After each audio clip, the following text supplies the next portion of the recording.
미가서는 전체가 7장으로 되어 있죠. 7장으로 되어 있는 미가서. 전체 메시지는 뭐냐? 공의입니다. 공의. 우리가 뒤에서 이제 한 장 한 장 공부를 하겠지만, 미가 선지자는 하나님께서 왜 그 시대에 부르셨냐면, 그 시대가 너무 부패됐어요. 정치인도 부패됐고, 오늘날 말하면 목회자들, 또 교회 지도자들, 영적인 지도자들도 다 부패했고, 평민들도 부패했고, 그러니까 나라가 아주 부패 온상입니다. 부패 온상. 그런 상황 속에서 하나님께서 미가라고 하는 선지자를 통해서 그 시대를 지적하세요. 책망하세요. 그리고 경고하세요.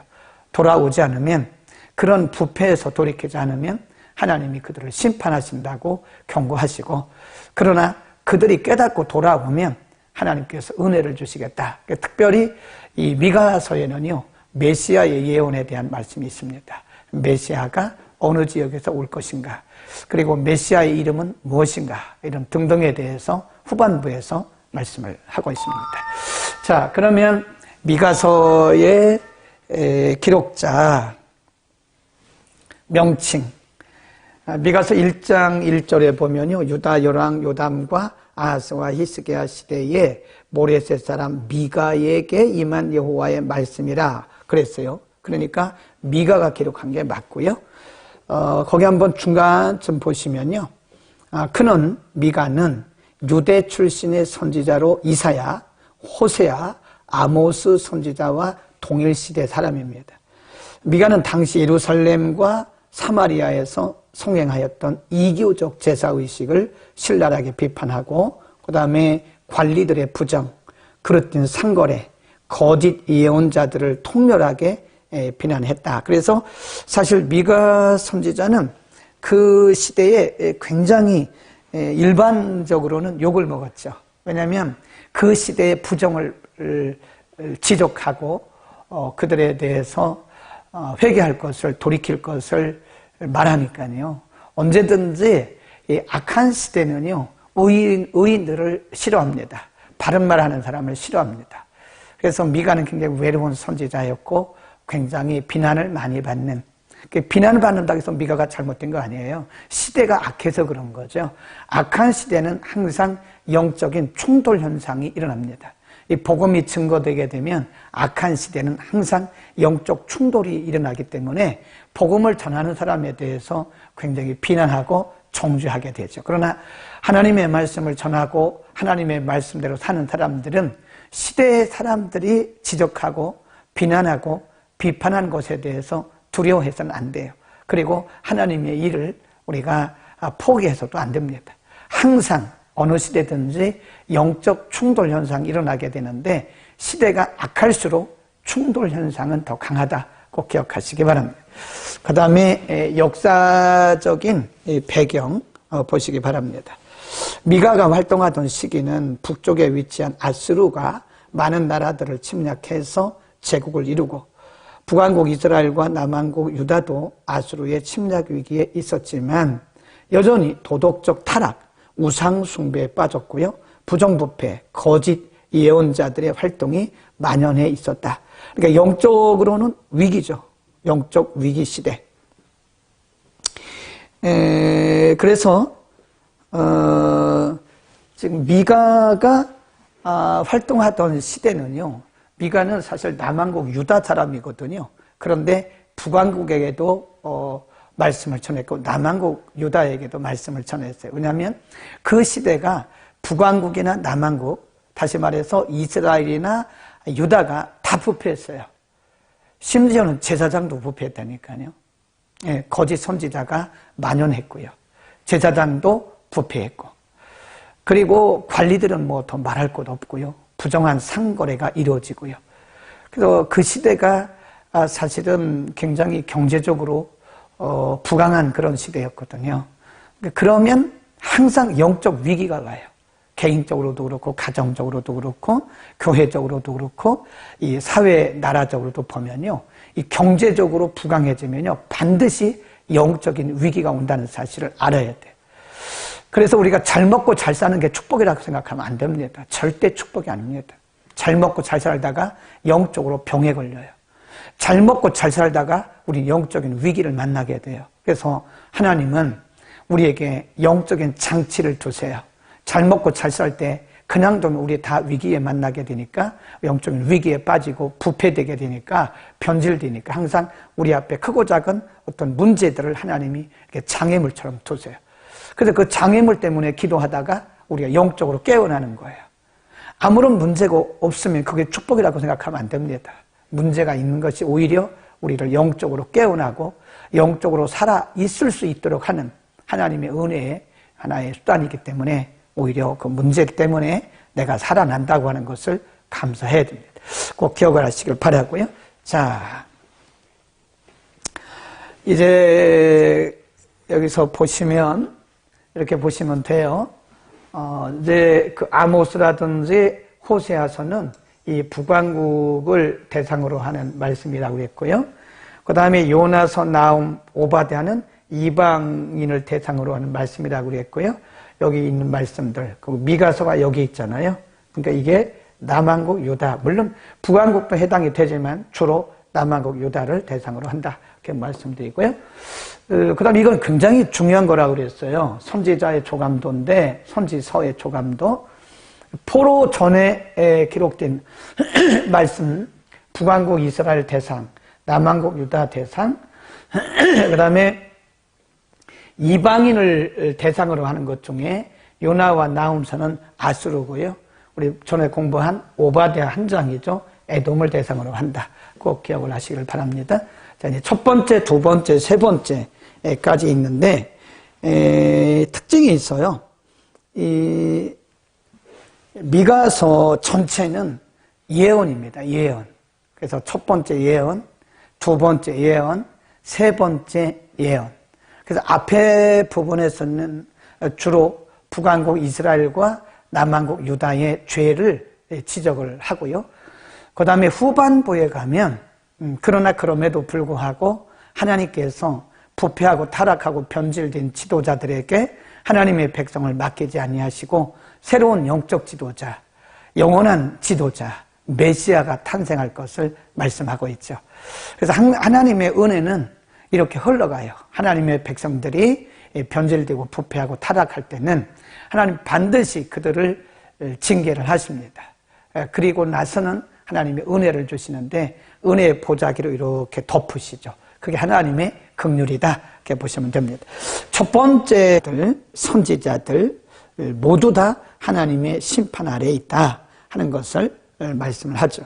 자, 먼저 1장부터 보죠. 1장 2절에서 8절은 사마리아. 사마리아는 북왕국 이스라엘의 수도죠. 그러니까 이스라엘을 향한 하나님의 경고다, 이렇게 말씀하죠. 2절, 백성들아 너희는 다 들어라. 땅과 거기에 있는 모든 것들아 자세히 들어라. 주 여호와께서 너희에게 대하여 증거하시되 곧 주께서 성전에서 그리하실 것이다. 성전에서 하나님께서 말씀하신다고 하는 것은 지금 북왕국 이스라엘 백성들이 하나님을 떠났다는 거예요. 하나님이 성전에 좌정하시고 성전에 임재해 계심에도 불구하고 지금 북왕국 이스라엘 사람들은 하나님을 떠났죠. 형식만 남았죠. 그러니까 하나님이 어디서 말씀하시느냐? 하나님이 성전에서 말씀하세요. 우리가 요한계시록에 가보면요, 하나님이 이 세상을 심판하실 때 사실은요, 그 순서가 교회가 먼저입니다. 교회는 심판은 아니죠. 하나님 교회에서는 교회에 대해서는 징계를 하시는데 하나님의 교회부터 먼저 징계하신 다음에 세상을 심판하세요. 그럼 뭘 의미하죠? 교회의 책임감 때문에 그런 거예요. 교회가 이 세대를 끌어가야 되는데 교회가 이 세대에 끌려가요. 교회가 이 세대의 빛과 소금의 역할을 하고 세상을 주도해 나가야 되는데 교회가 오히려 세상 사람들에게 비난이 돼요. 그래서 하나님은요, 세상을 심판하시기 전에 먼저 교회부터 징계를 하십니다. 그러니까 교회가 바로 서야 돼요. 교회가 바로 서지 못하면 이 세상이 심판을 받습니다. 그런 의미로 우리가 받아들이시면 좋을 것 같고요. 3절, 여호와께서 그 처소에서 나오시고 강림하사 땅의 높은 곳을 밟으실 것이다. 6절 이러므로 내가 사마리아로 돌에 무더기 같게 하고 포도심을 동산 같게 하며 또 그 돌들을 골짜기에 쏟아내리고 그 지대를 드러내며 그 새긴 우상을 다 파쇄하고 음행의 값을 다 불사르고 그 목상을 다 회파리니 그가 기생의 값으로 모았은즉 그것이 기생의 값으로 돌아갈 것이다. 이렇게 이제 크게 말씀을 하고요. 그 다음에 이제 쭉 내려가 보면요. 이제 8절 이하에 보면 남한국 유다에 대한 말씀, 2장으로 가면 이제 그들의 죄에 대해서 낱낱이 남한국 유다와 북왕국 이스라엘 백성들의 그리고 지도자들의 죄를 아주 낱낱이 지적을 합니다. 거기 보세요. 2장 1절 침상에서 악을 꾀하며 간사를 경영하고 날이 밝으면 그 손에 힘이 있으므로 그것을 행하는 자는 화 있다. 그 다음에 쭉 내려가세요. 6절 그들이 말하기를 너희는 예언하지 말라. 이것은 예언할 것이 아니오늘 욕하는 말을 그치지 아니하는도다. 너희 야곱의 족속아 어찌 이르기를 여호와의 신이 편급하시다 하겠느냐. 9절 내 백성의 부녀들을 너희가 그 즐거운 집에서 쫓아내고 그 어린 자녀에게 나의 영광을 영영히 빼앗는구나. 그래. 그들의 죄를 지적하는 겁니다. 12절 2장 12절 야곱아 내가 정령이 너희 무리를 다 모으며 내가 정령이 이스라엘의 남은 자를 모으고 그들을 한 처소에 두기를 보스라 양떼 같게 하며 초장의 양떼 같게 하리니 그들의 인수가 많음으로 소리가 크게 들릴 것이며 그럽니다. 그 다음에 이제 2장에서는요. 그러니까 2장에서는 이제 전체적으로 남한국 유다와 북왕국 이스라엘 백성들의 일반적인 죄, 평민들의 죄를 전체적으로 말씀하고 있고요. 그 다음에 3장으로 가면 이제 관리들의 죄에 대해서 고발을 하죠. 5절 보세요. 5절 내 백성을 유혹하는 선지자는 영적 지도자의 죄죠. 영적인 지도자의 죄를 지적합니다. 내 백성을 유혹하는 선지자는 이에 물면 평강을 외치나 그 입에 무엇을 채워주지 아니하는 자에게는 전쟁을 준비하는도다. 이런 선지자에 대하여 여호와께서 가라사대 그러므로 너희가 밤을 만날 것이다. 그래요. 8절 오직 나는 여호와의 신으로 말미암아 권능과 공의와 재능으로 체험을 얻고 야곱의 허물과 이스라엘의 죄를 그들에게 반드시 보일 것이다. 지금 선지자들의 죄가 뭔지 아세요? 3절 이하에서 돈을 갖다 주면 선한 말을 해요. 좋은 말을 해요. 그리고 돈을 주지 않으면 너희에게 악한 일이 일어날 거다. 너희에게 전쟁이 일어날 것이다 라고 엉뚱한 얘기를 하는 거죠. 하나님이 이것을 미가 선지자를 통해서 부정이라고 불의라고 불법이라고 말씀하고 있고 지적하고 있는 겁니다. 영적인 지도자들은 하나님의 말씀만 말을 해야 돼요. 거기에 어떤 재물, 물질이 개입이 되면 안 됩니다. 돈을 받고 하나님 말씀하지 않은 것을 말하고 또 돈을 안 주면 말을 이상하게 하고 그것은 하나님의 지도자가 아니죠. 하나님의 영이 일하는 지도자가 아니죠. 그래서 하나님 그들에게 뭐라고 했냐면 너희가 영적인 밤을 만날 것이다. 다르게 말해서 너희에게 이상이 보이지 않을 것이다. 너희에게 영감이 없어지게 될 것이다. 라고 경고하고 있는 거죠. 그 다음에 또 내려갑니다. 3장 11절 그 두령이란 말은 지도자예요. 정치 지도자. 그 두령은 뇌물을 위하여 재판하며 그 제사장은 삭슬 위하여 교훈하며 그 선지자는 돈을 위하여 점치면서 오히려 여호와를 의뢰하여 이르기를 여호와께서 우리 중에 계시지 아니하냐 재앙이 우리에게 임하지 아니하리라 하는도다. 거짓말이죠. 거짓말입니다. 그러니까 첫 번째 부분에서 지금 미가 선지자를 통해서 지적하는 것이 2장에서는 주로 전반적인 남한국, 유다나 북한국, 이스라엘의 백성들, 지도자들의 전반적인 그 불법, 불의 이런 거에 대해서 지적을 했고요. 그 다음에 3장에서는 주로 지도자, 그러니까 선지자, 두령, 또 예언자 이런 지도자들의 불법 그리고 무지, 부정에 대해서 지금 말씀하고 있는 거죠. 뇌물을 받고 재판을 바르게 하지 않으면 하나님이 진노하세요. 우리 사회가 감옥 생활하고 그런 거 많잖아요. 하나님 기뻐하지 않는 시대입니다. 그런 사회는 하나님 불의의 사회라고 말씀하시고 반드시 진노하실 것을 우리가 알아야 됩니다. 그 다음에 쭉 그런 부분에 대해서 말씀을 하고 있고요.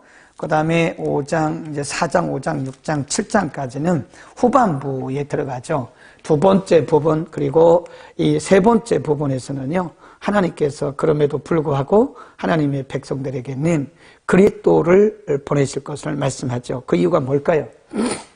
사람의 지도자를 세우니까 인간 지도자를 세웠잖아요. 그 당 구약시대에 기름 부으시는 그 직분이 뭐예요? 왕, 선지자, 예언자잖아요. 하나님의 권한을 위임하는, 기름을 붓는다는 것은 권한을 위임하는 것을 상징하죠. 왕에게 하나님의 권한을 위임한 거예요. 선지자에게 하나님의 권한을 위임한 거예요. 예언자에게 기름을 붓는다는 것은 하나님의 권한을 위임한 거예요. 하나님의 권한을 위임해서 왕, 선지자, 예언자를 세웠더니 다 타락한 거예요. 하나님의 법대로 하지 않는 거예요.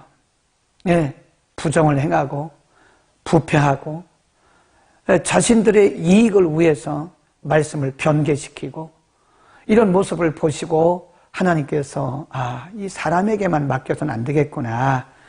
그래서 영원한 공의로 세상을 통치하실 왕, 영원한 왕, 영원한 공의로운 자 메시아를 하나님께서 보내시겠다고 그래서 예언하신 거예요.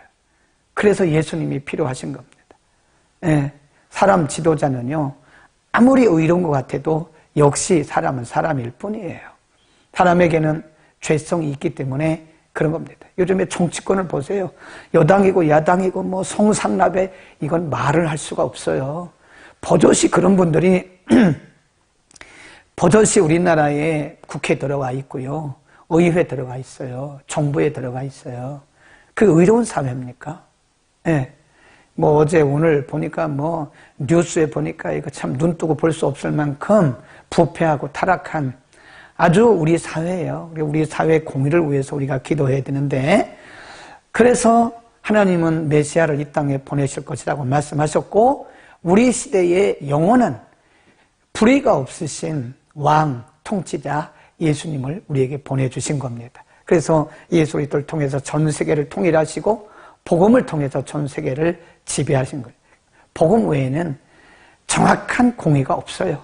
말씀 외에는 정확한 공의가 없습니다. 사람 속에는 여전히 죄성이 흐르고 있다.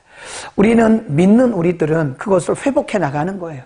교회가 공의를 회복해 가야 돼. 교회가 세상에 쓰는 방법을 쓰면 안 돼요. 예, 교회가 직분자를 뽑는데 세상에서 일꾼을 뽑을 때 뭐 뇌물을 주고 돈 주고 하는 것처럼 그렇게 하면 안 돼요. 믿음을 보고 중심을 보고 세우는 게 맞습니다. 교회는 공의의 상징이어야 되고 공의의 깃발이 되어야 됩니다. 그러나 교회도 사람들이 모인 곳이기 때문에 상당히 많이 부패하고 변절된 것을 우리가 가슴 아파하면서 그걸 합리화하지 말고 우리부터 날마다 우리가 개혁되어야 됩니다. 개혁이라는 게 구조적 개혁을 말하는 게 아니에요. 영적 개혁을 의미하는 것이다. 아멘. 그래서 4장에 가보면 하나님께서 말씀을 하십니다. 말일에, 이 말일은 우리가 사는 시대의 말일은 예수님의 재림이고요. 그 당시 미가 시대의 말일은 예수님의 초림을 의미합니다. 말일에 이르러는 여호와의 전에 산이 산들의 꼭대기에 굳게 서며 작은 산들 위에 뛰어나고 민족들이 그리로 몰려갈 것이라. 곧 많은 이방이 가며 이르기를 오라 우리가 여호와의 산에 올라가서 야곱의 하나님의 전에 이르자. 그가 그 도로 우리에게 가르치실 것이라. 우리가 그 길로 행하리라 하리니 이는 율법이 시온에서부터 나올 것이요 여호와의 말씀이 예루살렘에서 나올 그것이다. 2절이에요. 사람에게 맡겨놓으니까, 하나님의 고난을 위임해서 기름 붓고 사람에게 맡겨놓으니까 사람들이 이렇게 부정하고 부패하고 변질되니까 하나님이 이제는 직접 개입하시는 거예요. 그러니까 우리는 이 세상이 부정하고 부패하고 변질됐다고 해서 너무 절망할 거 없어요. 한국교회가 부정 부패에 빠졌다고 어떤 분들은 비난하고 절망하는데 그럴 거 없어요. 하나님이 개입하세요. 하나님 반드시 개입하십니다. 반드시 개입하세요. 나라에도 개입하시고요. 교회에도 개입하시고요. 하나님 이 사회에도 개입하셔요. 그러니까 이 사회에 일어나고 있는 이런 부정과 부패와 무질서 이런 것들을 보면서 가슴을 치면서 나는 이 세상에 못 살겠다. 어떤 사람들은 극단적 선택을 하는 사람이 있어요. 나는 이 부패된 세상을 못 보고 못 살겠다. 그건 자기만 손해예요. 그런다고 그거 해결됩니까? 가끔 보면 우리는 이 시대를 가슴에 안고 눈물로 기도하면 하나님이 개입하심을 우리가 기다려야지 내가 분신자들한다고 해서 무슨 사회가 변화됩니까? 그렇지는 않습니다.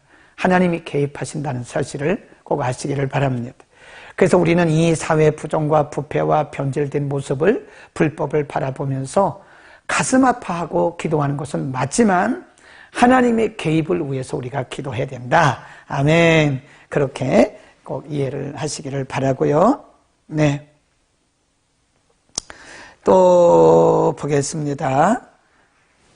그렇게 해서 하고 그 다음에 6절에 보면 여호와께서 말씀하시되 그날에는 내가 저는 자를 모으며 쫓겨난 자, 그날이라고 하는 것은 예수님의 초림을 의미하는 거죠. 예수님의 탄생. 7절 그 저는 자로 남은 백성이 되게 하며 멀리 쫓겨난 자들을 다 부르시고 다스릴 것이다. 그 다음에 5장으로 갑니다. 5장에 가보면 메시아의 탄생에 대해서 장소를 말씀합니다. 5장 2절 베들레헴 에브라다야 너는 유다 족속 중에 작을지라도 이스라엘을 다스릴 자가 내게서 내게로 나올 것이라. 그의 근본은 상고에 대처하니라. 4절 그가 여호와의 능력과 그 하나님 여호와의 이름의 위엄을 의지하고 서서 그때에 먹여서 양떼를 말하는 거죠. 그때에게 먹여서 그들로 안연히 거하게 할 것이라. 이제 그가 창대하여 땅끝까지 미칠 것이다. 5절 이 사람은 우리의 평강이 될 것이다. 7절 야곱의 남은 자는 많은 백성 중에 있으리니 그들은 여호와에게로서 내리는 이슬 같고 풀 위에 내리는 단비 같아서 사람을 기다리지 아니하며 인생을 기다리지 아니할 것이며 야곱의 남은 자는 열국 중과 여러 백성 중에 있을 것이다 라고 말씀하고요. 그러니까 이제 4장과 5장에서는 하나님께서 영원한 왕, 하나님께서 기름 부으셨던 그 왕 예언자 선지자들이 부패하고 타락하는 것을 하나님 아시고 사람에게만 맡기지 아니하시고 하나님이 직접 개입하시겠다. 하나님이 직접 개입하시는 그 수단이, 그 방법이 뭐냐? 메시아의 오심이라는 거죠. 메시아가 오셔서 그의 백성들을 다 모으신다는 거예요. 하나님이 지금 백성들이 그 부정, 부패, 불법 아래서 고통당하는 것을 보시고 안타까워하시는 거죠. 네. 왕, 선지자, 예언자, 부자들, 관리들 이런 사람들에 의해서 평민들이 지금 짓밟히고 있는 거잖아요. 그들을 불쌍히 여기셔서 메시아를 보내시고 이제 전 세계에 있는 하나님의 백성들을 모아서 새로운 나라, 메시아 왕국을 형성하시겠다고 하는 하나님의 은혜를 이렇게 선포하는 겁니다. 그러니까 메시아가 오시는 것은 하나님의 왕국의 새로운 개설이다. 하나님의 왕국, 하나님이 통치하시는 하나님 왕국의 시작이다. 그러니까 예수님께서 오시면서 하나님의 왕국이 시작이 된 거예요. 그러니까 예수님도 그랬어요. 회개하라. 천국이 가까웠다. 이 천국이란 말은 메시아를 통한 메시아 왕국, 하나님 나라, 킹덤을 의미하는 거예요. 세례 요한도 뭐라 그래요? 똑같은 메시지죠. 회개하라. 천국이 가까웠다. 거기서 말하는 천국은 메시아 왕국을 의미하는 거예요. 지금도 우리는 메시아 왕국, 하나님의 왕국, 킹덤 속에 살고 있는 거예요. 우리가 비록 나그네지만 영원한 나라 갈 거지만 이 세상에 살아가는 동안 우리가 모인 곳이, 그래 뭐라 그래요? 두세 사람이 모인 곳에 내가 함께한다. 내가 성령을 힘입어 귀신을 쫓아내는 것이면 바로 거기에 하나님의 나라 임했다, 킹덤이 임했다라고 말씀하는 거예요. 우리가 이렇게 말씀을 가르치고 말씀을 배우고 주의 이름으로 모여 찬양을 하고 주의 이름으로 예배를 드리고 주의 이름으로 기도하고, 이것이 바로 하나님 나라의 모습인 겁니다. 아멘. 우리는 지금 하나님 나라에서 하나님 나라를 누리고 살고 있는 거예요. 그러니까 세상을 너무 우리가 비난하고 세상 때문에 너무 가슴 아파하고 세상 때문에 가슴 졸이지 마세요.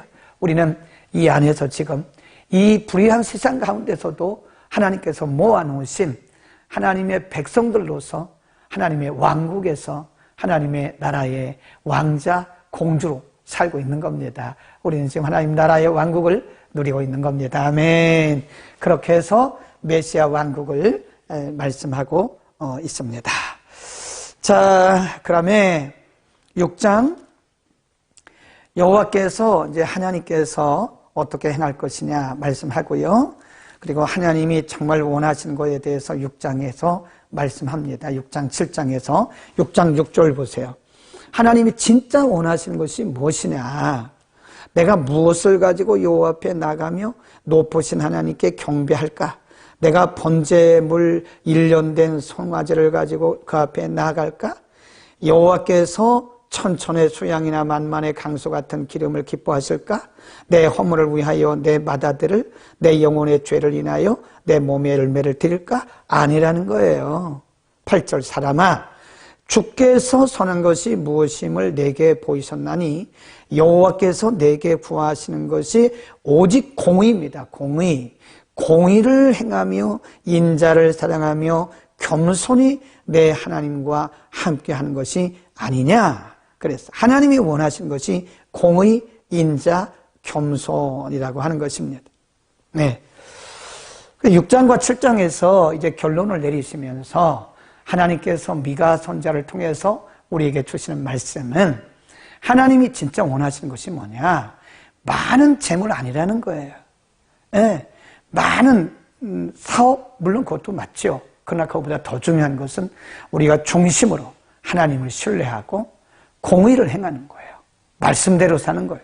용기 있게. 어쩌게 말씀드렸잖아요. 우리가 말씀을 쫓아 살아가는, 용기 있게 살아가는 하나님의 백성이 되기를 하나님 기대하고 계시는 거예요. 네. 다니엘이 그랬던 것처럼, 다니엘의 세 친구 사드락, 메삭, 아벤느고가 그랬던 것처럼 불가능한 상황 속에서도, 어려운 상황 속에서도 말씀 붙들고 살아가는 그런 믿음의 용기를 하나님은 보시기를 원하시는 거예요. 네, 그게 공의입니다. 인자란 말은 이게 하나님의 성품을 닮은 자비, 사랑을 의미하죠. 겸손, 하나님을 경외하고 사람 앞에 겸손한 겸손, 공의, 인자, 겸손을 하나님은 우리에게 기대하고 계시는 겁니다. 아멘. 우리가 하나님을 기쁘시게 하는 방법이 뭡니까? 바로 공의입니다. 말씀대로 살아가는 거예요. 어디서든지 우리 크리스찬의 존재감을 드러내야 돼요. 어디 가서 뇌물 받지 마세요. 불의와 불법을 행하지 마세요. 돈을 많이 버는 게 중요한 게 아니에요. 법대로 벌으세요. 법대로. 성경에는 창게 번 돈을 하나님 앞에 드리지 말라고 그랬어요. 하나님이 헌금 원하시는 게 아니잖아요. 우리의 중심을 원하시는 거지. 불의하게 불법으로 번 돈은 헌금의 가치가 없어요, 여러분. 그 돈 들였다고 하나님 기뻐하십니까? 아니죠. 정직하게 번 것을 하나님 앞에 드려야 그게 헌금이죠. 불의하게 불법으로 행한 그런 번 돈은 그 헌금이 아니에요. 그러니까 정직하게 벌으세요.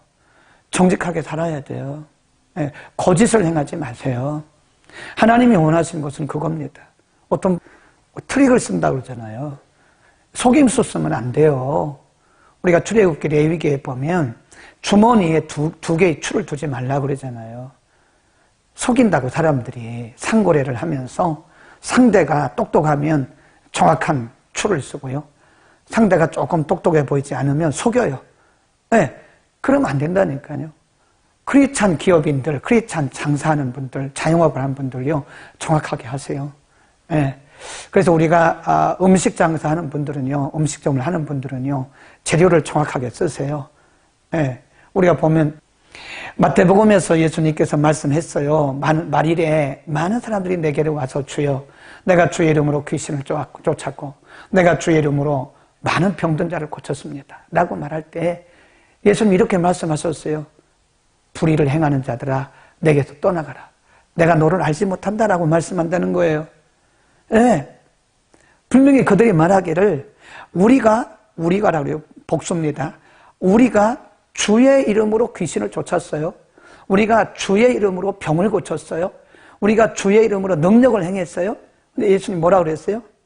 불법을 행하는 자들아 내게서 떠나가라. 내가 너희를 도무지 알지 못한다 그랬어요. 뭐라고 그랬어요?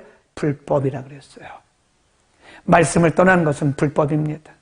제가 여러 가지 말씀을 드렸는데 예로 들어서 말씀드린 겁니다. 우리의 삶의 현장의 모든 부분에서 하나님이 원하신 것은 공의, 정직입니다. 우리 사회가 공의롭고 정직하지 않으면 하나님의 진노를 받아요. 기도해야 됩니다. 위정자들을 위해서 기도해야 됩니다. 반드시 기도해야 돼요. 기업인들을 위해서 기도해야 돼요. 그들 때문에 우리가 잘못하면 함께 진노받을 수 있잖아요. 나라 전체가 진노받을 수 있으면 우리가 다 함께 진노받는 거 아니에요? 우리는 공의, 자비, 겸손, 하나님이 우리에게 원하시는 것은 공의, 정직, 겸손, 사랑, 그리고 자비다. 그렇게 살기를 바랍니다. 자, 마지막 부분, 결론 부분으로 갑니다. 미가서는 어떤 특징과 목적이 있는가? 미가서는 가난한 자들이 학대로 고통받던 때에 부정과 부패를 행하며 불의를 행하던 모든 사람들을 향해서 비난하며 말씀을 선포한 것이다. 그 중에 3분의 1은 동족들의 죄악, 3분의 1은 하나님이 내리실 심판, 3분의 1은 징벌 후에 내리실 하나님의 회복, 특별히 이 메시아에 대한 예언이다. 다시 정리하면 미가서는 지도층의 불의와 부패에 대한 지적과 함께 모든 백성들의 우상 숭배를 책망하고 그로 인한 하나님의 공의로우신 심판을 경고하고 뿐만 아니라 회개하는 모든 자들에게는 하나님의 용서와 회복의 은혜가 있음을 알리기 위한 목적이 있다. 특히 미가서는 메시아의 탄생을 예언하고 있는데 탄생 장소가 베들레헴일 것과 메시아의 사역에 대해서는 5장 2절, 2장 12절 이하, 4장 1절 이하에서 말씀하고 있다.